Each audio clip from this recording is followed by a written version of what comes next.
Yehezkiel pasal 40 ayat 1 sampai pasal 41 ayat 7. Dalam tahun ke-25 sesudah pembuangan kami, yaitu pada permulaan tahun, pada tanggal 10 bulan itu, dalam tahun ke-14 sesudah kota itu ditaklukkan, pada hari itu juga kekuasaan Tuhan meliputi aku dan dibawanya aku. Dalam penglihatan-penglihatan ilahi ke tanah Israel dan menempatkan aku di atas sebuah gunung yang tinggi sekali. Di atas itu, hadapanku ada yang menyerupai bentuk kota. Kesanalah aku dibawanya. Dan lihat, ada seorang yang kelihatan seperti tembaga dan di tangannya ada tali lenan beserta tongkat pengukur. Dan ia berdiri di pintu gerbang.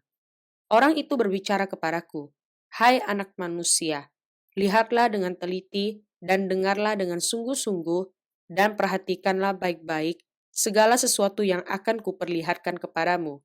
Sebab untuk itulah engkau dibawa kemari, supaya aku memperlihatkan semuanya itu kepadamu. Beritahukanlah segala sesuatu yang kau lihat kepada kaum Israel. Lihat, di luar bangunan itu ada tembok, seluruh kelilingan bangunan itu. Dan di tangan orang itu ada tongkat pengukur yang panjangnya 6 hasta. Hasta ini setapak, tangan lebih panjang dari biasa. Ia mengukur tembok itu, tebalnya 1 tongkat dan tingginya 1 tongkat. Lalu ia sampai di pintu gerbang yang menghadap ke timur dan menaiki tangganya. Ia mengukur ambang dari pintu gerbang itu 1 tongkat lebarnya. Kemudian ia mengukur kamar juga, panjangnya 1 tongkat dan lebarnya 1 tongkat. Dan jarak antara 2 kamar jaga adalah 5 hasta, dan ambang pintu gerbang sebelah dalam yang dekat balai gerbang itu adalah 1 tongkat. Kemudian ia mengukur balai gerbang itu, 8 hasta, dan tiang temboknya 2 hasta, dan balai itu ada di sebelah dalam. Mengenai kamar-kamar jaga yang di pintu gerbang sebelah timur itu, ada 3 kamar pada tiap sisi, ketiga-tiganya sama ukurannya, dan kedua tiang tembok pada kedua sisi sama juga ukurannya. Lalu ia mengukur lubang pintu gerbang itu. Lebarnya sebelah dalam adalah 10 hasta dan lebarnya sebelah luar 13 hasta. Di bagian muka dari kamar-kamar jaga itu ada sekatan yang berukuran 1 hasta dan demikian juga ukuran sekatan di sebelah yang lain. Dan ukuran kamar jaga itu adalah 6 hasta pada kedua belah pihak. Lalu ia mengukur pintu gerbang itu dari dinding belakang kamar jaga yang satu sampai dinding belakang kamar jaga yang lain. Melalui kedua pintu sekatan itu, lebarnya 25 hasta. Ia mengukur juga balai gerbang itu, 20 hasta, dan sekeliling balai gerbang itu adalah pelataran. Dari muka pintu gerbang luar sampai balai gerbang sebelah dalam, 50 hasta. Pada sekeliling pintu gerbang itu, di bagian dalam ada jendela-jendela dengan bidai, yaitu di kamar-kamar jaga dan pada tiang-tiang tembok, dan begitu juga pada balai gerbang. Dan pada tiang-tiang tembok itu terukir gambar pohon-pohon korma. Lalu dibawanya aku ke pelataran luar.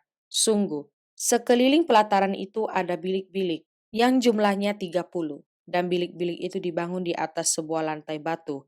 Dan lantai batu itu ada di samping pintu-pintu gerbang. Mengikuti panjangnya, itulah lantai batu bawah. Kemudian ia mengukur lebar pelataran itu dari sebelah dalam pintu gerbang bawah sampai sebelah luar pintu gerbang dalam 100 hasta. Lalu ia berjalan di depanku menuju ke utara. Dan sungguh, ada pintu gerbang yang menghadap ke utara, yang termasuk pelataran luar. Ia mengukur panjang dan lebarnya. Kamar jaganya 3 sebelah menyebelah tiang-tiang tembok, dan balai gerbangnya adalah seukuran dengan pintu gerbang pertama, 50 hasta panjangnya dan lebarnya 25 hasta. Jendela-jendelanya, balai gerbangnya dan gambar-gambar pohon kormanya seukuran juga dengan pintu gerbang yang menghadap ke timur. Orang dapat naik ke situ melalui tangga yang 7 tingkat, dan balai gerbangnya ada sebelah dalam. Di pelataran dalam ada sebuah pintu gerbang yang berhadapan dengan pintu gerbang utara, sama seperti halnya dengan pintu gerbang timur. Ia mengukur dari pintu gerbang sampai pintu gerbang, 100 hasta. Kemudian ia membawa aku menuju selatan. Sungguh, ada sebuah pintu gerbang yang menghadap ke selatan. Ia mengukur kamar-kamar jaganya, tiang-tiang temboknya, dan balai gerbangnya. Ukurannya sama saja dengan yang lain. Sekeliling pintu gerbang itu dan balai gerbangnya ada jendela-jendela yang sama dengan yang lain-lain. Panjang pintu gerbang itu 50 hasta dan lebarnya 25 hasta. Tangga ke situ adalah 7 tingkat dan balai gerbangnya ada sebelah dalam. Pada pintu gerbang itu juga, di tiang-tiang temboknya, terukir gambar pohon-pohon korma. Satu batang di sebelah sini dan satu batang di sebelah sana. Di bagian selatan pelataran, dalam ada juga pintu gerbang. Ia mengukur dari pintu gerbang sampai pintu gerbang di bagian selatan 100 hasta.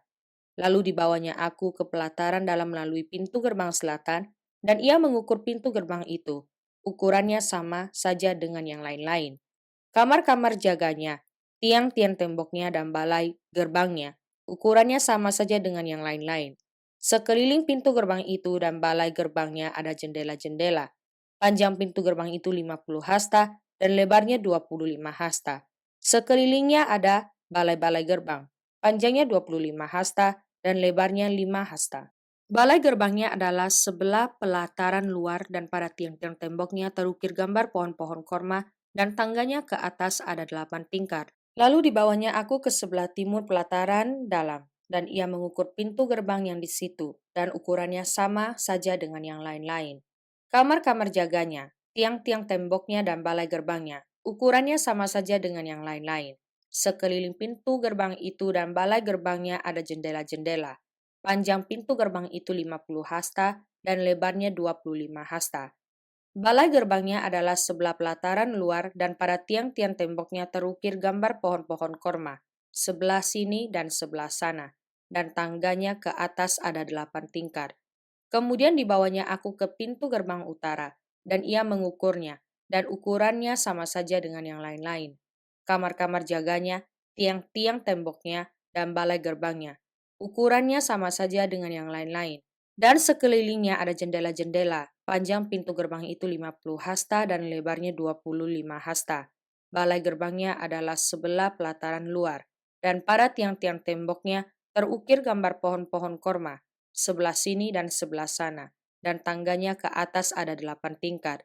Ada juga sebuah bilik, yang pintunya di balai gerbang, dan di sana orang membasuh korban bakaran.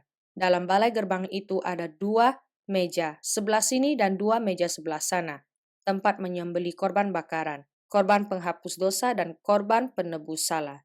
Di samping kiri balai gerbang, di sebelah luar ada 2 meja, dan di samping kanan balai gerbang itu juga 2 meja. Jadi di pintu gerbang itu ada 4 meja, sebelah sini dan 4 meja sebelah sana. Semuanya 8 meja di situ untuk tempat menyembelih korban. Ada juga 4 meja lagi untuk korban bakaran yang diperbuat dari batu pahat. Panjangnya 1,5 hasta, lebarnya 1,5 hasta, dan tingginya 1 hasta. Di sana diletakkan perkakas-perkakas untuk menyembelih korban bakaran dan korban sembelihan. Sekeliling ruangan itu dipakukan gantungan-gantungan yang panjangnya setapak tangan, dan di atas meja-meja itu diletakkan daging korban. Lalu dibawanya aku ke pelataran dalam, sungguh di sana ada 2 bilik, yaitu satu di samping pintu gerbang utara dan mukanya menghadap ke selatan. Satu lagi di samping pintu gerbang selatan dan mukanya menghadap ke utara. Ia berkata kepadaku, bilik ini yang mukanya menghadap ke selatan adalah bagi imam-imam yang bertugas di bait suci. Dan bilik yang mukanya menghadap ke utara adalah bagi imam-imam yang bertugas di mesbah. Mereka ini adalah Bani Zadok, dan hanya golongan inilah dari Bani Lewi yang boleh mendekat kepada Tuhan untuk menyelenggarakan kebaktian. Lalu ia mengukur pelataran dalam. Itu suatu tempat, itu suatu 4 persegi, yang panjangnya 100 hasta dan lebarnya 100 hasta. Mesbah ada di hadapan bait suci. Lalu dibawanya aku ke balai bait suci, dan ia mengukur tiang-tiang temboknya. Tebalnya 5 hasta yang sebelah sini dan 5 hasta yang sebelah sana. Lebar pintu itu 14 hasta dan dinding sampingnya masing-masing 3 hasta. Panjang balai bait suci itu adalah 20 hasta dan lebarnya 12 hasta. Orang dapat naik ke situ melalui tangga yang 10 tingkat dan dekat kedua tiang tembok itu ada 2 tiang, satu sebelah sini dan satu sebelah sana. Kemudian dibawanya aku ke dalam ruang besar bait suci, dan ia mengukur tiang temboknya, yang sebelah sini 6 hasta, tebalnya, dan yang sebelah sana 6 hasta juga. Lebar pintu itu adalah 10 hasta, dan lebar dinding sampingnya adalah 5 hasta sebelah sini dan 5 hasta sebelah sana. Panjang ruang besar diukur juga, 40 hasta dan lebarnya 20 hasta. Lalu ia sampai ke ruang dalam. Ia mengukur tiang temboknya, tebalnya 2 hasta, dan lebar pintu sendiri, 6 hasta dan lebar dinding sampingnya 7 hasta sebelah sini dan 7 hasta sebelah sana. Ia mengukur panjang ruang dalam itu, 20 hasta, dan lebarnya 20 hasta sesuai dengan lebar ruang besar. Lalu ia berkata kepadaku, inilah tempat maha kudus. Kemudian ia mengukur dinding bait suci itu, 6 hasta tebalnya dan lebar kamar tambahan yang terdapat di sekeliling bait suci itu 4 hasta. Kamar-kamar tambahan itu ada 3 tingkat dan pada satu tingkat terdapat 30 kamar. Pada sekeliling dinding bait suci dan ceruk-ceruk untuk mengokohkan kamar-kamar tambahan itu, sebab kamar-kamar ini tidak digabungkan pada dinding bait suci.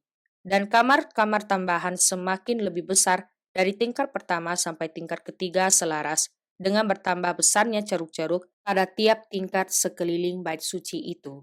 Ada tangga menuju ke atas dan dengan demikian orang dapat naik dari tingkat bawah ke tingkat atas melalui tingkat tengah. Mazmur pasal 135 ayat 13 sampai ayat 21. Ya Tuhan, namamu adalah untuk selama-lamanya. Ya Tuhan, engkau diingat turun-temurun. Sebab Tuhan akan memberi keadilan kepada umatnya dan akan sayang kepada hamba-hambanya. Berhala bangsa-bangsa adalah perak dan emas, buatan tangan manusia. Mempunyai mulut, tetapi tidak dapat berkata-kata. Mempunyai mata, tetapi tidak dapat melihat. Mempunyai telinga, tetapi tidak dapat mendengar. Juga nafas tidak ada dalam mulut mereka. Seperti itulah jadinya orang-orang yang membuatnya. Semua orang yang percaya kepadanya. Hai kaum Israel, pujilah Tuhan. Hai kaum Harun, pujilah Tuhan. Hai kaum Lewi, pujilah Tuhan. Hai orang-orang yang takut akan Tuhan, pujilah Tuhan, terpujilah Tuhan dari Sion, Dia yang diam di Yerusalem. Haleluya. Amsal pasal 29 ayat 7 sampai ayat 9. Orang benar mengetahui hak orang lemah, tetapi orang fasik tidak mengertinya. Pencemooh mengacaukan kota, tetapi orang bijak meredakan amarah.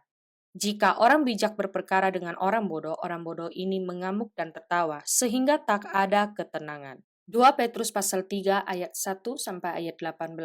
Saudara-saudara yang kekasih, ini sudah surat yang kedua yang kutulis kepadamu. Di dalam kedua surat itu aku berusaha menghidupkan pengertian yang murni oleh peringatan-peringatan supaya kamu mengingat akan perkataan yang dahulu telah diucapkan oleh nabi-nabi kudus dan mengingat akan perintah Tuhan dan juru selamat yang telah disampaikan oleh rasul-rasulmu kepadamu. Yang terutama harus kamu ketahui ialah bahwa pada hari-hari zaman akhir akan tampil pengejek-pengejek dengan ejekan-ejekannya, yaitu orang-orang yang hidup menuruti hawa nafsunya. Kata mereka, di manakah janji tentang kedatangannya itu? Sebab sejak bapa-bapa leluhur kita meninggal, segala sesuatu tetap seperti semula pada waktu dunia diciptakan. Mereka sengaja tidak mau tahu bahwa oleh firman Allah langit telah ada sejak dahulu, dan juga bumi yang berasal dari air dan oleh air, dan bahwa oleh air itu bumi yang dahulu telah binasa, dimusnahkan oleh air bah, tetapi oleh firman itu juga langit dan bumi yang sekarang terpelihara dari api dan disimpan untuk hari penghakiman dan kebinasaan orang-orang fasik. Akan tetapi saudara-saudaraku yang kekasih, yang satu ini tidak boleh kamu lupakan, yaitu bahwa di hadapan Tuhan satu hari sama seperti 1000 tahun, dan 1000 tahun sama seperti satu hari. Tuhan tidak lalai menepati janjinya, sekalipun ada orang yang menganggapnya sebagai kelalaian. Tetapi ia sabar terhadap kamu, karena ia menghendaki supaya jangan ada yang binasa, melainkan supaya semua orang berbalik dan bertobat.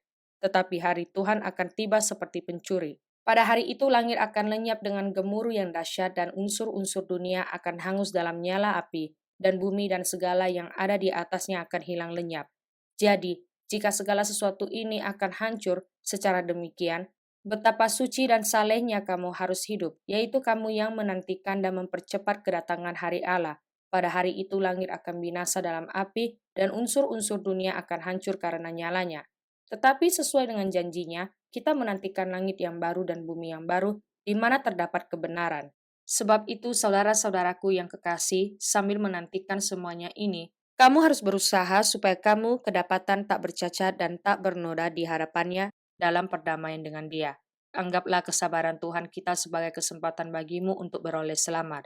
Seperti juga Paulus, saudara kita yang kekasih, telah menulis kepadamu menurut hikmat yang dikaruniakan kepadanya.